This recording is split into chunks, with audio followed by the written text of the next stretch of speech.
La purée était parfaite, cette année. C'est ce que je me disais, quand l'oncle John a décidé de gâcher le dîner de Thanksgiving avec son commentaire annuel sur mes choix de vie. Alors, Emma, dit-il, en piquant un morceau de dinde avec une agressivité qui suggérait qu'il avait attendu ce moment toute la soirée, tu t'amuses toujours avec ton truc sur Internet? C'est quoi? De l'artisanat? Des bijoux? J'ai levé les yeux de mon assiette. Autour de la table se trouvaient 15 membres de la famille Chin, tous concentrés sur leur nourriture, mais je sentais l'attention se déplacer vers moi. C'était devenu une tradition, l'interrogatoire annuel de l'oncle John sur mes échecs professionnels. Du e-commerce, dis-je doucement. Je gère une plateforme de e-commerce. E-commerce, répéta-t-il comme si c'était un mot inventé. D'accord. Donc, tu vends des trucs sur l'ordinateur, depuis ton appartement? Quelque chose comme ça. Tante Sarah, sa femme, posa son verre de vin avec un tintement délicat. Emma, ma chérie, tu as 29 ans. Tu ne penses pas qu'il est temps de trouver un vrai travail, avec des avantages? Un plan d'épargne retraite? Ton cousin Michael est maintenant directeur régional dans une banque. Très stable. Mon cousin Michael, assis 3 places plus loin, eut la décence de paraître mal à l'aise. Il savait ce que je faisais. Nous en avions parlé à la fête de Noël de l'année dernière, après qu'il eut bu 3 bières et m'eut demandé des conseils en affaires. Mais il n'allait pas contredire sa tante. Mon entreprise est stable, dis-je en prenant une autre bouchée de purée. L'oncle John se mit à rire. C'était son rire caractéristique, fort, condescendant, conçu pour vous faire sentir petit. Stable? Emma, tu vis dans un studio et tu conduis une Honda de 10 ans. Ce n'est pas de la stabilité. C'est la pauvreté avec le Wi-Fi. Ma mère, assise à ma droite, me posa la main sur le bras, une pression en guise d'avertissement. Ne réponds pas. Ne fais pas de scène. Maintiens la paix. Je maintenais la paix depuis 6 ans. 6 ans, depuis que j'avais lancé Chin Digital Solutions depuis ma chambre d'étudiante. 6 ans, depuis que j'avais transformé un simple site de dropshipping en un empire de commerce en ligne multiplateforme. 6 ans, depuis que j'avais discrètement acquis un portefeuille immobilier comprenant 4 centres commerciaux, 2 immeubles de bureaux, et un centre commercial régional en banlieue, le même centre commercial où l'oncle John avait loué son magasin de sport phare au cours des 3 dernières années. Mais ma famille ne savait rien de tout cela. Ils pensaient que j'étais en difficulté. Ils pensaient que je vendais des bracelets faits main sur Etsy, ou quelque chose de tout aussi charmant et non rentable. Je ne les avais jamais corrigés, parce que, honnêtement, à quoi bon? L'oncle John avait décidé qui j'étais, le jour où j'avais refusé un emploi dans la compagnie d'assurance de son ami pour perdre mon temps sur Internet. Emma, dit ma grand-mère depuis le bout de la table, sa voix douce mais inquiète. Ton oncle a raison, ma chérie. Internet est si instable. Et s'il arrivait quelque chose à ta petite boutique? Tu as besoin de sécurité.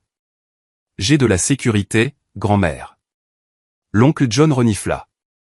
De la sécurité? Tu loues un studio au-dessus d'un salon de manucure. Tu n'as même pas de crédit auto, parce que ta voiture est plus vieille que les enfants de certains de mes employés. Tante Sarah se pencha, son expression dégoulinant d'une sympathie feinte. Nous sommes juste inquiets, Emma. Tu ne rajeunis pas. Que se passera-t-il quand tu voudras acheter une maison, fonder une famille? Aucune banque ne te donnera un prêt immobilier sur la base de ventes sur Internet. Mon téléphone vibra dans ma poche. Je l'ignorais. J'apprécie votre inquiétude, dis-je, ma voix parfaitement calme. Mais je vais bien. Bien. L'oncle John s'échauffait maintenant. Il avait bu 3 verres de vin, et son sujet favori, les échecs des autres, était sur la table. Emma, laisse-moi te dire quelque chose sur le monde réel. Je suis dans le commerce de détail depuis 25 ans. Je sais à quoi ressemble une vraie entreprise. C'est du concret. C'est un inventaire que tu peux toucher. Ce sont des clients qui franchissent une porte. Ton petit passe-temps sur un site web, ce n'est pas une entreprise. C'est, au mieux, une activité secondaire. Mon téléphone vibra de nouveau, puis encore. Excusez-moi, dis-je en me levant. Je dois prendre cet appel. Je suis sorti de la salle à manger pour aller dans le jardin de mes parents, le froid de novembre mordant à travers mon pull. 3 appels manqués de David Reeves, mon gestionnaire immobilier. 2 textos. David, Emma, urgent. Nous devons discuter de la situation du centre commercial Riverside. David, l'acquisition est finalisée. Les baux de l'ancien propriétaire sont en cours de révision. Plusieurs nécessitent une attention immédiate. Je l'ai rappelé. David, c'est Emma. Que se passe-t-il? Madame Chen, désolé de vous déranger le jour de Thanksgiving, mais nous avons finalisé l'achat du centre commercial Riverside. Je suis en train d'examiner les baux existants, et il y en a plusieurs qui ont été mal structurés par l'ancien propriétaire, des tarifs inférieurs au marché, des conditions inhabituelles, certains qui coûtent même de l'argent à la propriété. J'ai besoin de votre autorisation pour entamer les renégociations. Le centre commercial Riverside. Je l'acquérais via une société écran depuis 8 mois. L'ancien propriétaire partait à la retraite, et je l'avais eu pour 47 millions d'euros, soit environ 15% en dessous de la valeur du marché, en raison de l'entretien différé et de ces baux mal structurés dont parlait David. Envoie-moi la liste des baux problématiques, dis-je. Je les examinerai ce soir. Déjà envoyé. Vérifiez vos emails. Il y en a un en particulier, un magasin d'articles de sport appelé John's Athletic Wear. Le propriétaire paie environ 40% en dessous du tarif actuel du marché pour sa superficie, et les termes du bail incluent une exonération de maintenance qui nous coûte environ 180 000 euros par an. Le bail doit être renouvelé dans 60 jours. Je recommanderais soit de renégocier au tarif du marché, soit de refuser le renouvellement. Mon estomac se noie. John's Athletic Wear. Le magasin de l'oncle John. Envoie-moi toute la documentation, dis-je doucement. Chaque détail. Je te dirai comment procéder. Compris. Encore désolé pour l'interruption pendant les fêtes. Ce n'est rien. Merci, David. Je suis resté dans le froid pendant 5 minutes, regardant ma respiration former des nuages dans l'air de novembre. Le magasin de l'oncle John. Bien sûr. L'univers avait le sens de l'humour. Quand je suis rentré, le dîner était passé au dessert. L'oncle John tenait le crachoir, vantant son succès commercial. Point étendu à 1200 mètres carrés l'année dernière, disait-il. Meilleur emplacement du centre commercial Riverside. Trafic piétonnier de premier ordre. L'ancien propriétaire m'a fait un excellent prix, car il reconnaissait les locataires de qualité. Tout le monde ne peut pas négocier comme moi. Tante Sarah hocha la tête fièrement. John a un tel sens des affaires. Peut-être que tu devrais lui demander conseil, Emma, sur la gestion d'une véritable entreprise. Je me suis assise et j'ai accepté la part de tarte à la citrouille que ma mère me tendait. Peut-être, dis-je. L'oncle John se pencha en arrière sur sa chaise, expansif à cause du vin et de l'autosatisfaction. Je suis sérieux, Emma. Tu veux apprendre ce qu'est une vraie entreprise. Viens travailler pour moi. Je pourrais utiliser quelqu'un pour gérer ma présence en ligne, réseaux sociaux, mise à jour du site web, ce genre de choses. Ce n'est pas un vrai travail, mais ça te donnerait de l'expérience dans un environnement commercial légitime. Je te paierai, disons, 15 € de l'heure. Autour de la table, plusieurs parents hochèrent la tête en signe d'approbation. Quelle offre généreuse. Quel oncle bienveillant. J'y réfléchirai, dis-je en mangeant ma tarte. Ma sœur cadette, Maya, la seule personne de la famille qui connaissait la vérité sur mon entreprise, a croisé mon regard de l'autre côté de la table. Elle avait l'air de vouloir crier. Je lui fis un minuscule signe de tête négatif. Pas encore. La soirée s'est éternisée. L'oncle John a bu plusieurs verres de plus. Son commentaire s'est étendu de mes échecs à une dissertation générale sur les jeunes d'aujourd'hui et leur refus de comprendre le vrai travail. Tout est une application maintenant, se plaignait-il. Tout est en ligne. Personne ne veut plus travailler de ses mains. Personne ne veut construire quelque chose de réel. J'acquiesçais, écoutant à moitié, tout en consultant les documents du bail du centre commercial Riverside sur mon téléphone, sous la table. David avait eu raison. Le bail de l'oncle John était un désastre. Signé il y a 6 ans, pendant une période où l'ancien propriétaire était désespéré de remplir ses locaux, il fixait des tarifs qui étaient maintenant de 8 500 € par mois en dessous de la valeur du marché. L'exonération de maintenance signifiait que le centre commercial payait toutes ses réparations de climatisation, l'entretien structurel, et l'entretien du parking, des coûts qui auraient dû être partagés avec le locataire. Le bail arrivait à expiration le 15 janvier, dans 60 jours. J'avais des options. Je pouvais renégocier au tarif du marché, ce qui augmenterait son paiement mensuel d'environ 65%. Je pouvais refuser le renouvellement et offrir l'espace à un autre locataire. Ou je pouvais ne rien faire et continuer à perdre de l'argent sur cet espace. J'ai levé les yeux vers l'oncle John, qui expliquait maintenant à mon père pourquoi les entreprises sur Internet ne remplaceraient jamais le commerce de détail traditionnel. Croyez-moi sur parole, dit-il en faisant un geste avec son verre de vin. Dans 10 ans, toutes ces boutiques en ligne auront disparu. Les gens veulent toucher les produits. Ils veulent les voir en personne. C'est pourquoi mon magasin continue de croître, tandis que ces gamins d'Internet continuent d'échouer. Décision prise. J'ai tapé un email à David. Procéder avec les conditions de renouvellement de bail standard pour John's Athletic Wear. Ajustement au tarif du marché, partage standard des frais d'entretien, préavis de 60 jours. Aucune disposition particulière. David a répondu en quelques minutes. Confirmé. Je demanderai au service juridique de rédiger la proposition et de l'envoyer demain. Juste pour confirmer, vous voulez que cela soit géré dans les règles? Aucune considération familiale? Dans les règles, ai-je répondu. Ce sont les affaires. Le lendemain matin, je me suis réveillé avec un texto de Maya. S'il te plaît, dis-moi que tu vas faire quelque chose à propos de l'oncle John. Je ne supporte plus de le voir te traiter comme ça. Maya avait 23 ans, elle était encore à l'université, et c'était le seul membre de la famille à qui j'avais parlé de Chin Digital Solutions. Elle l'avait découvert il y a 2 ans, en tombant sur un article de Forbes sur les 30 innovateurs de moins de 30 ans dans le e-commerce, qui me mettait en vedette. Je lui avais fait promettre de ne le dire à personne.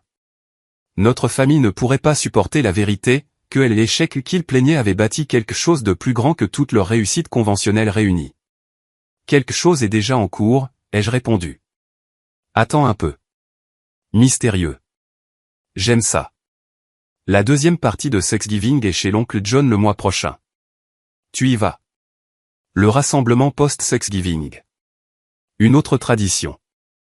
L'oncle John et tante Sarah organisaient une deuxième célébration chez eux le week-end après Thanksgiving, plus grande que la fête elle-même, plus de famille, plus de nourriture, et plus d'occasions pour l'oncle John de démontrer son succès. Pour rien au monde je ne manquerai ça, ai-je répondu.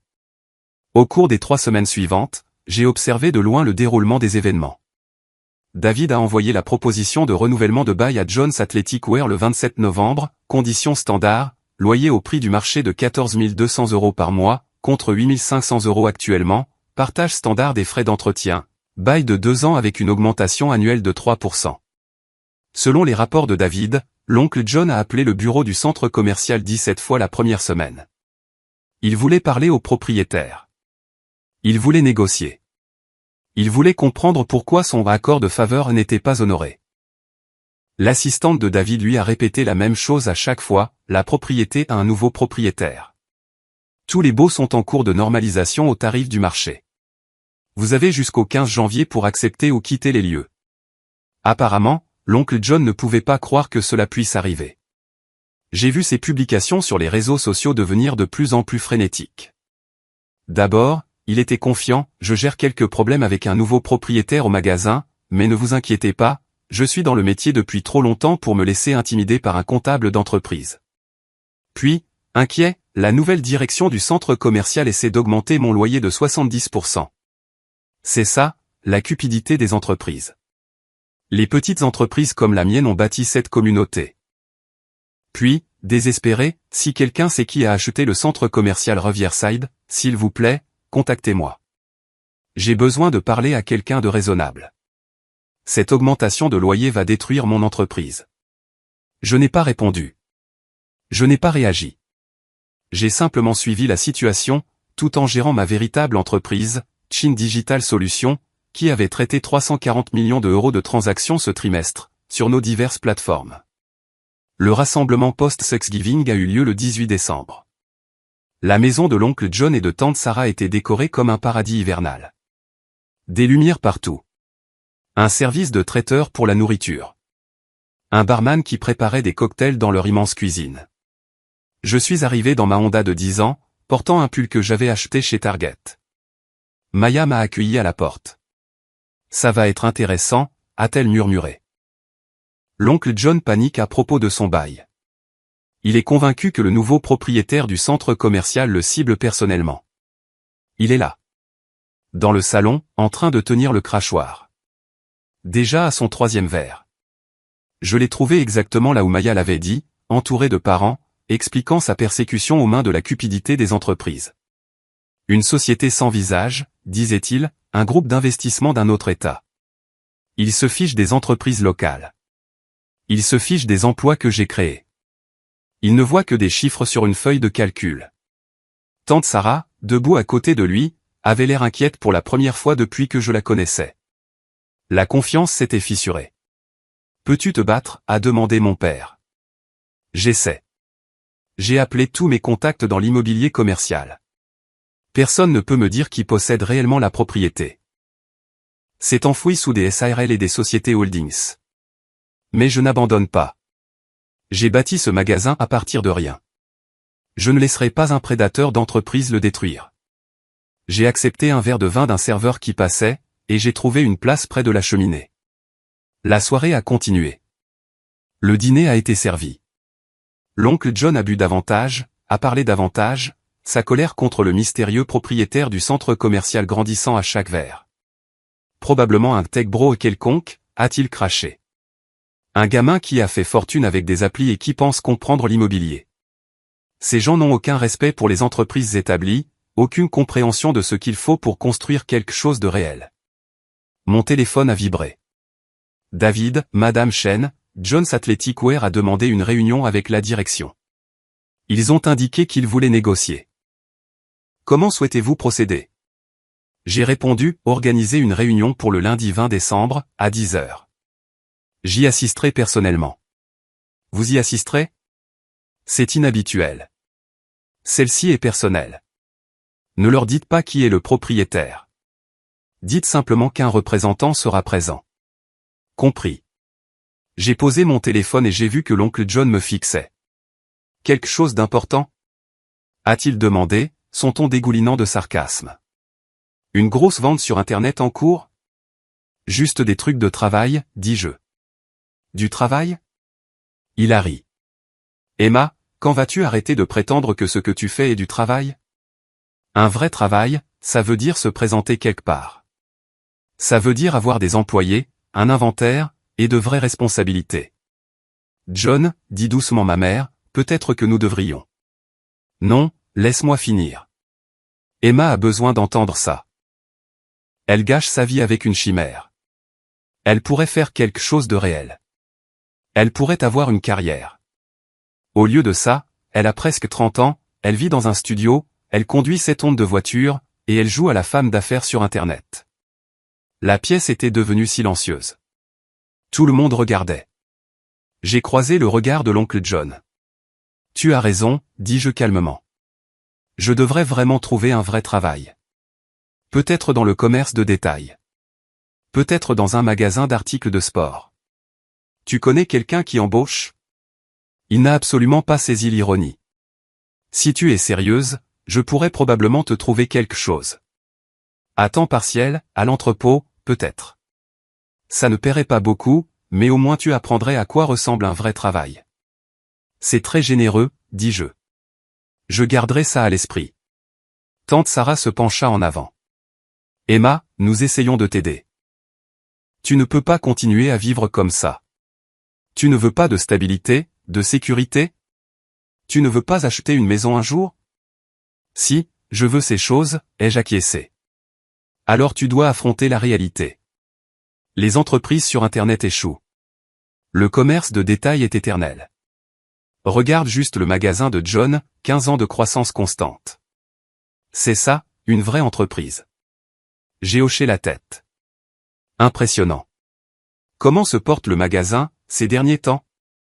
L'expression de l'oncle John s'est assombrie. Il se porterait bien, si un vautour d'entreprise n'avait pas racheté le centre commercial et décidé d'évincer les entreprises locales. C'est terrible. As-tu essayé de négocier? Ils ne veulent pas négocier. Je ne peux même pas savoir qui possède l'endroit. C'est un groupe d'investissement obscur, qui se cache derrière des avocats. J'ai une réunion lundi avec un représentant, mais je ne suis pas optimiste. Ces gens d'entreprise ne se soucient de rien, sauf du profit. Peut-être que le représentant sera raisonnable, ai-je suggéré. J'en doute. Ces gens ne comprennent rien au commerce de détail. Ils ne comprennent rien aux relations humaines.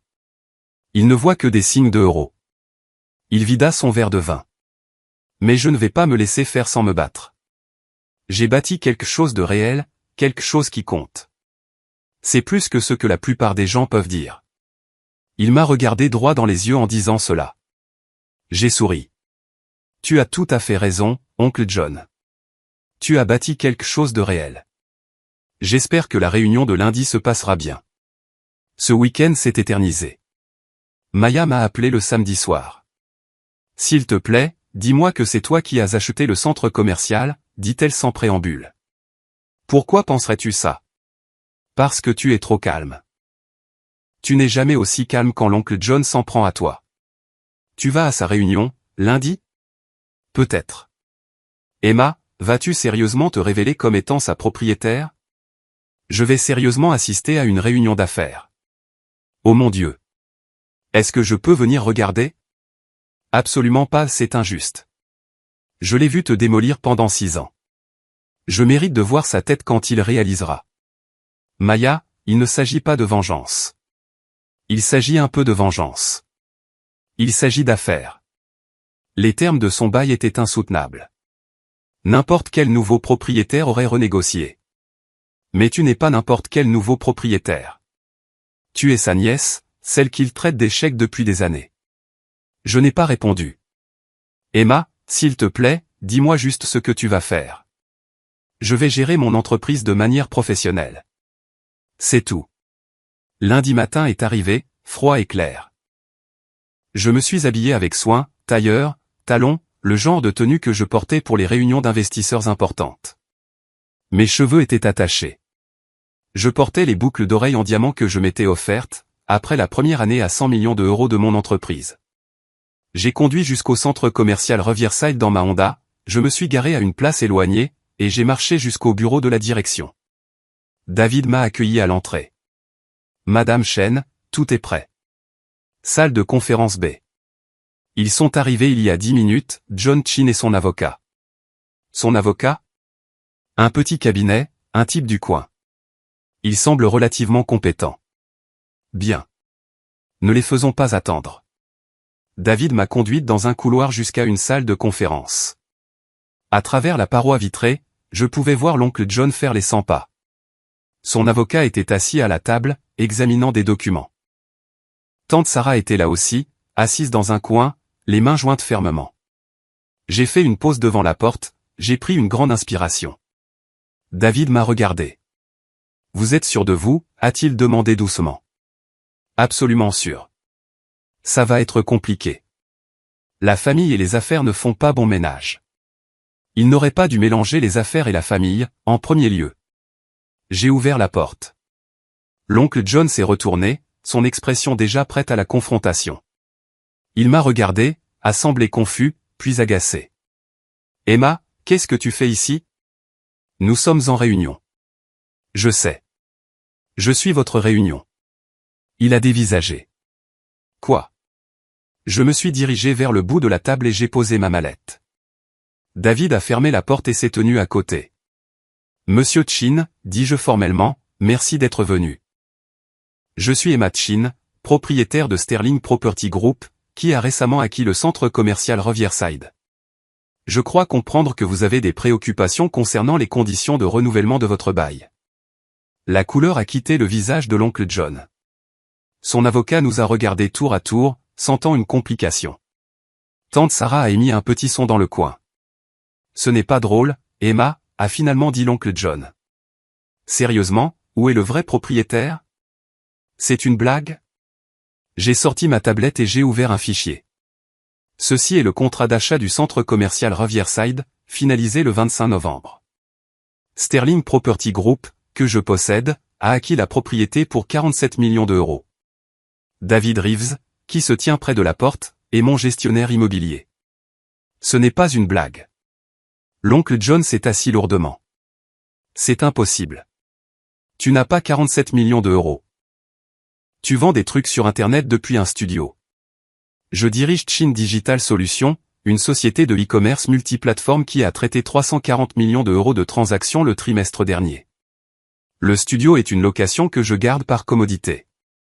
Je possède en fait un Penthouse en centre-ville, mais je n'ai jamais ressenti le besoin de corriger les suppositions de quiconque sur ma situation de logement. Son avocat s'est raclé la gorge. Madame Chin, si vous êtes bien la propriétaire, nous devrions discuter. Nous y viendrons, dis-je. Mais d'abord, je veux aborder quelque chose. Oncle John, vous avez passé 6 ans à me dire que je n'avais pas une vraie entreprise, que je gâchais ma vie, que je devais apprendre à quoi ressemblait un vrai travail. Vous m'avez offert un poste à temps partiel à l'entrepôt il y a 3 jours, parce que vous aviez pitié de moi. Emma, je ne savais pas. Vous ne saviez pas, parce que vous n'avez jamais demandé. Aucun d'entre vous. Vous avez supposé que j'échouais parce que je ne correspondais pas à votre définition du succès, parce que je conduisais une vieille voiture, que je portais des vêtements de chez Target, et que je ne me vantais pas de mes réalisations. Tante Sarah a retrouvé sa voix. Emma, si nous avions su. Si vous aviez su, vous m'auriez traité différemment. Mais on ne devrait pas avoir besoin de connaître la valeur nette de quelqu'un pour le traiter avec respect. L'avocat de l'oncle John a réessayé. Peut-être devrions-nous nous concentrer sur les termes du bail. Les termes du bail ne sont pas négociables, dis-je en sortant un document. Votre bail actuel est de 8 500 € par mois, avec une exonération de maintenance. Le tarif du marché pour votre superficie est de 14 200 €, avec un partage standard des frais d'entretien. Ce sont les conditions de renouvellement. Vous avez jusqu'au 15 janvier pour accepter ou quitter les lieux. L'oncle John s'est levé. Tu ne peux pas faire ça. Je suis de la famille. Exactement. Ma famille. Pendant 6 ans, ma famille s'est moquée de ma carrière, de mes choix, de ma vie. Et maintenant, ma famille veut un traitement de faveur dans une affaire commerciale. Emma, s'il te plaît. Cette augmentation de loyer va me détruire. Mes marges sont déjà serrées. Je ne peux pas me le permettre. Vous ne pouvez pas vous le permettre parce que vous fonctionnez avec un loyer artificiellement bas depuis 6 ans. Vous avez bâti votre entreprise sur des conditions qui n'ont jamais été durables. Ce n'est pas de ma faute.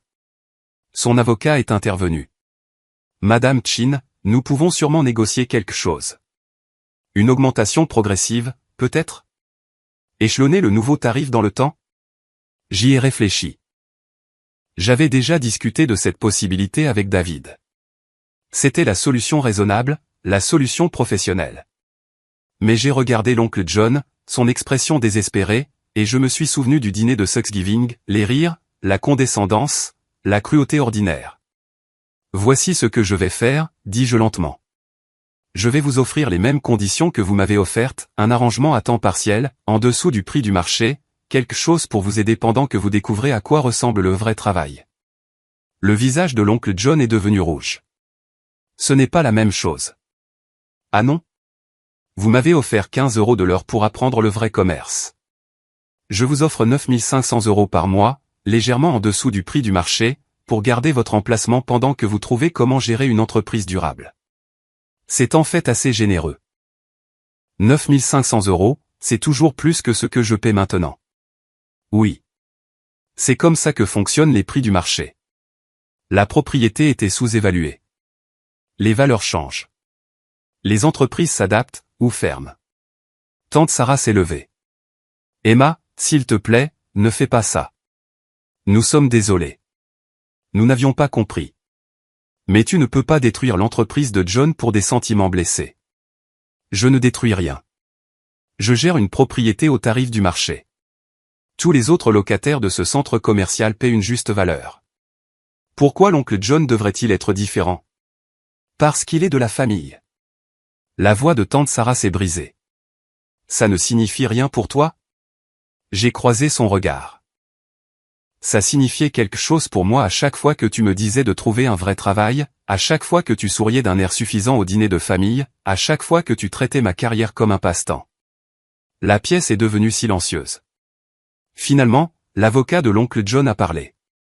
Madame Chin, que faudrait-il pour que vous reconsidériez? Il doit bien y avoir un arrangement. Mon téléphone a vibré. J'y ai jeté un coup d'œil. David avait envoyé un message, 2 autres détaillants se sont renseignés sur l'espace du magasin de sport. Les deux ont un crédit solide, et sont prêts à payer le plein tarif du marché. J'ai levé les yeux vers l'oncle John, son expression désespérée, les larmes de tante Sarah, et j'ai réalisé que je ne voulais pas de vengeance. Je voulais quelque chose de complètement différent. Voici mon offre finale, dis-je. J'échelonnerai l'augmentation du loyer sur 12 mois, 9 500 € par mois pour le premier trimestre, 11 000 € pour le deuxième, 12 500 € pour le troisième. Le plein tarif du marché de 14 200 € à partir du 13e mois. Le partage standard des frais d'entretien commence immédiatement. C'est à prendre ou à laisser. L'avocat de l'oncle John a fait un calcul rapide sur son bloc-notes. C'est en fait raisonnable. John, tu pourrais t'en sortir avec ça. L'oncle John m'a regardé. M'a vraiment regardé, peut-être pour la première fois depuis des années. Pourquoi, a-t-il demandé. Pourquoi fais-tu ça? Parce que contrairement à vous, je ne mélange pas la famille et les affaires. C'est une décision commerciale. L'augmentation progressive vous donne le temps de vous adapter, tout en garantissant que ma propriété fonctionne au tarif du marché. C'est juste. Juste, a-t-il répété. Après ce que j'ai dit? Ce que vous avez dit était cruel, mais je ne dirige pas une société de gestion immobilière pour vous donner des leçons. Je la dirige pour gagner de l'argent. Cet accord rapporte de l'argent, tout en vous donnant une chance de vous adapter. Ce sont les affaires. Son avocat a poussé les documents sur la table. Je vous recommande d'accepter, John. L'oncle John a fixé les papiers pendant un long moment. Puis il a pris un stylo et a signé. Merci, dit-il doucement. Ne me remerciez pas, payez votre loyer à temps. J'ai rassemblé mes affaires et je me suis levé. David a ouvert la porte. Emma, a dit tante Sarah alors que j'atteignais la sortie. Nous sommes vraiment désolés pour tout. Je me suis retourné. Je vous crois. Mais être désolé ne change pas 6 ans de comportement. Ça veut juste dire que vous vous sentez mal maintenant que vous connaissez la vérité. Que pouvons-nous faire? Traiter les gens avec respect, peu importe ce que vous pensez qu'ils ont accompli. C'est tout ce que n'importe qui veut. J'ai quitté la salle de conférence. David m'a suivi jusqu'au parking. C'était remarquablement sobre, a-t-il dit. Vraiment? Je m'attendais à plus de drame, plus de révélations. Vous avez juste mené une réunion d'affaires. C'est parce que ce sont les affaires. Le comportement de l'oncle John était personnel, mais ma réponse n'a pas à l'être. La famille va parler. Ils le font toujours. Je suis rentré à mon Montpentouse, j'ai enfilé des vêtements confortables, et j'ai passé l'après-midi à travailler sur la stratégie du 4e trimestre pour Chin Digital Solutions. Mon téléphone a explosé de messages vers 16 heures. Maya, l'oncle John vient d'appeler papa. Tout le monde est au courant. Maman panique. Maya, papa veut te parler. Il est confus. Maman pleure. Christina rit. Maya, je ris aussi. Pour info, c'est le plus beau jour de ma vie. Ma mère a appelé. J'ai laissé le message sur le répondeur. Mon père a appelé. Mon cousin Michael a envoyé un texto, Emma, je dois m'excuser. Je suis au courant pour ton entreprise depuis 1 an et je n'ai jamais rien dit pour te défendre. Je suis désolé. Ma grand-mère a appelé. J'ai répondu à celui-là. Emma, est-il vrai que tu possèdes des immeubles? Plusieurs immeubles, grand-mère. Et tu as réussi? Très bien. Alors pourquoi ne nous l'as-tu pas dit? M'aurais-tu cru si je l'avais fait? Silence, puis un rire triste. Probablement pas. Ton oncle a appelé tout le monde. Il est très contrarié. Je l'imagine. Il dit que tu lui fais payer plus de loyer. Un loyer au prix du marché, oui. Il dit que c'est de la vengeance. Ce sont les affaires. Emma, ma chérie, puis-je te donner un conseil? Bien sûr. Ton oncle est un homme fier. Un homme fier et sot, mais fier néanmoins. Il va avoir du mal avec ça, avec le fait de savoir que tu as plus de succès que lui, avec le fait de savoir qu'il t'a si complètement mal jugé. C'est son problème, grand-mère. C'est vrai. Mais il fait toujours partie de la famille. Ne laisse pas sa bêtise te rendre cruel. Je ne suis pas cruel. Je suis juste. Je sais. C'est pour ça que je suis fier de toi. Mais Emma, ne deviens pas si doué en affaires que tu en oublies comment être doué en famille. Après avoir raccroché, je me suis assise sur mon balcon, regardant les lumières de la ville. Le soleil s'était couché. Le froid de décembre était vif. Mon téléphone a de nouveau sonné. L'oncle John. J'ai failli ne pas répondre, mais les mots de ma grand-mère me sont restés en tête. Allô? Emma. Sa voix était rauque. J'ai besoin de dire quelque chose. D'accord. J'avais tort. Sur toute la ligne. Ton entreprise, tes choix, la façon dont je t'ai traité. J'avais complètement tort. Oui, c'est vrai. Je n'ai aucune excuse. Je pensais savoir à quoi ressemblait le succès. Et quand tu ne correspondais pas à cette image, j'ai décidé que tu échouais. Je n'ai jamais envisagé que mon image était peut-être trop étroite. Je n'ai rien dit. Je suis désolé, a-t-il continué. Vraiment désolé. Pas parce que tu possèdes mon immeuble, même si c'est certainement une motivation, mais parce que je t'ai blessé, à plusieurs reprises, pendant des années. Ce n'est pas la personne que je veux être. Merci d'avoir dit ça. Viendras-tu au dîner de Noël chez tes parents? Je sais que je ne le mérite pas, mais j'aimerais avoir la chance de faire mieux. J'y ai réfléchi, à la famille, au pardon, et à savoir si l'un ou l'autre en valait la peine. Je viendrai, ai-je finalement dit. Mais oncle John, si jamais tu m'offres à nouveau un poste à temps partiel à l'entrepôt, je double ton loyer. Il a ri. Un rire qui ressemblait à des pleurs. Marché conclu. Le dîner de Noël a été étrange. Tout le monde savait, maintenant. Mes parents avaient apparemment passé 2 semaines à digérer l'information que leur fille en difficulté était en fait assez prospère. Maman m'a serré longuement dans ses bras à mon arrivée. Je suis désolé, a-t-elle murmuré. J'aurais dû poser plus de questions. J'aurais dû faire plus attention. Ce n'est rien, maman. Si, ça l'est. Mais merci de le dire. L'oncle John était réservé, poli. Il m'a interrogé sur mon entreprise avec un intérêt sincère, sans condescendance. Tante Sarah s'est excusée 3 fois distinctes. Maya m'a prise à part avant le dessert. Qu'est-ce que ça fait, d'être justifié? Honnêtement? Un peu vide, en fait. Je n'ai pas bâti mon entreprise pour leur prouver qu'ils avaient tort. Je l'ai bâti parce que j'aimais le travail. Leur approbation n'a jamais été le but. Mais tu l'as eu quand même, je suppose. Alors, pour ce que ça vaut, je suis contente qu'ils te voient enfin. J'ai regardé autour de moi, dans la pièce, ma famille, réunie autour de la table de mes parents, parlant, riant, et essayant de comprendre qui j'étais vraiment. Ouais, dis-je. Moi aussi. 3 mois plus tard, le premier paiement de loyer augmenté de l'oncle John a été encaissé. Il avait restructuré son entreprise, réduit certaines dépenses, et légèrement augmenté ses prix. Selon David, le magasin se portait bien. La dynamique de ma famille avait changé. Les gens me posaient des questions sur mon travail, maintenant. Vraiment, avec intérêt. Maman a cessé de suggérer que j'avais besoin d'un vrai travail. Papa me demandait parfois des conseils en affaires. L'oncle John et moi déjeunions 1 fois par mois. Gênant au début, mais c'est devenu plus facile. Il voulait apprendre de moi, disait-il. Il voulait comprendre ce qu'il avait manqué. J'ai passé 25 ans à penser que je comprenais les affaires, m'a-t-il dit devant un café en avril. Il s'avère que je comprenais un type d'entreprise très spécifique.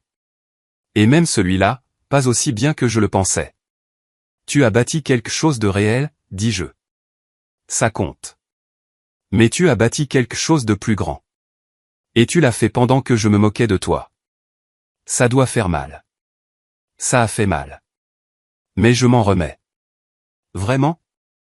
J'y ai pensé, aux années de mépris, à la condescendance, à la cruauté ordinaire. Ouais, dis-je. Vraiment. Et je le pensais. 6 ans à être sous-estimé m'avaient appris quelque chose de précieux, le succès n'a besoin de l'approbation de personne. Il n'a pas besoin d'être bruyant, visible, ou validé par des gens qui ne le comprennent pas. Il a juste besoin d'être réel. Et le mien était assez réel pour que je puisse me permettre d'être généreuse avec les gens qui en avaient douté, même l'oncle John. Surtout l'oncle John, parce qu'au final, je n'avais pas bâti Chin Digital Solutions pour lui prouver qu'il avait tort. Je l'avais bâti parce que je savais que j'avais raison. Et c'était suffisant. Mon téléphone a vibré. David, Madame Chen, nous avons une opportunité d'acquérir une autre propriété. Un centre commercial à Westfield. Intéressé? J'ai souri et j'ai répondu, envoie-moi les détails. L'oncle John a remarqué. Le travail, toujours, hein? Dit-il lentement. Je n'arrive toujours pas à croire que tu possèdes mon immeuble. Je possède plusieurs immeubles. Le vôtre se trouve juste être l'un d'eux. Combien de propriétés? 17 immeubles? 23. Il a sifflé. Et tu conduis toujours cette vieille Honda? Elle m'emmène là où je dois aller. Emma, je peux te poser une question? Bien sûr. Pourquoi ne nous as-tu rien dit de tout ça? J'ai posé ma tasse de café. Parce que dès l'instant où je vous l'aurais dit, tout aurait changé. Vous m'auriez traité différemment, non pas parce que je suis différente, mais parce que vous sauriez que j'ai réussi. Je voulais savoir si quelqu'un me respecterait, alors qu'il pensait que j'échouais. Et nous ne l'avons pas fait. Non, vous ne l'avez pas fait. Je suis désolé. Je sais. Nous sommes restés silencieux un moment. Pour ce que ça vaut, a finalement dit l'oncle John, je te respecte maintenant. Pas à cause des immeubles ou de l'argent, mais parce que tu es restée bienveillante, alors que tu avais toutes les raisons d'être cruelle. Merci, oncle John. Appelle-moi John. Je crois que j'ai perdu le droit à oncle pour un certain temps. J'ai souri. Je vais m'en tenir à oncle John. C'est une tradition. Une tradition, a-t-il répété. Comme le dîner de Thanksgiving. Exactement comme ça. Tu viens, cette année? Pour rien au monde je ne manquerai ça. Tu penses que tu parleras à tout le monde de ta dernière acquisition? Probablement pas, pourquoi pas. Je me suis levé, rassemblant mes affaires. Parce que le succès n'a pas besoin de public, oncle John. Il a juste besoin d'être réel. Il m'a regardé partir, en secouant la tête. Ta grand-mère avait raison à ton sujet. Qu'est-ce qu'elle a dit? Que tu avais toujours été la plus intelligente de la famille. Nous ne pouvions simplement pas le voir, parce que nous ne regardions pas. Je suis sorti sous le soleil de printemps, je suis monté dans ma Honda de 10 ans, et j'ai conduit jusqu'à ma prochaine réunion. Derrière moi, le magasin John's Athletic Wear se tenait dans mon centre commercial, payant un loyer au prix du marché, fonctionnant enfin selon des termes qui avaient du sens. Et j'ai ressenti quelque chose que je ne m'attendais pas à ressentir, pas de la justification, pas du triomphe, juste de la paix. La satisfaction tranquille de savoir que j'avais bien fait les choses, que j'avais bâti quelque chose de réel, que j'étais resté fidèle à moi-même, et que j'avais prouvé que le succès n'a pas besoin d'être bruyant pour être légitime. Il a juste besoin d'être le vôtre.